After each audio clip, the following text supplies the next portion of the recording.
महात्मा फुलेंनी जाऊन गडावर जाऊन महाराजांची समाधी शोधली आणि त्यांनी शिवजयंती सुरू केली. तिला काउंटर म्हणून टिळकांनी गणपती सुरू केला. नंतर शिवजयंती फार पॉप्युलर झाली होती.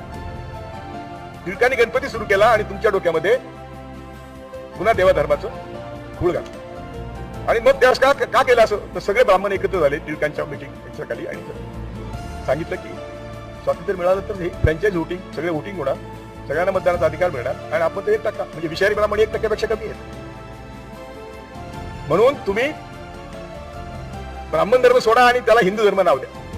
बाकी त्यावेळेस आम्ही जाणारच होतो ना. फुलेंनी छत्रपती शिवाजी पासून पुढे आमच्या उत्कर्षाला सुरुवात झाली आणि त्यांनी शिकवलं म्हणून आम्ही शिकलो. पण फुले शाहू आंबेडकरने आम्हाला का शिकवलं हेच आम्ही शिकलो नाही. हेच आम्हाला कोणी शिकवलं नाही. फुले शाहू आंबेडकर म्हणत होते की ज्या व्यवस्थेने तुम्हाला हजारो वर्ष शिकवू दिलं नाही त्या व्यवस्थेविरुद्ध लढणारे सैनिक तुम्ही तयार व्हाल म्हणून शिका.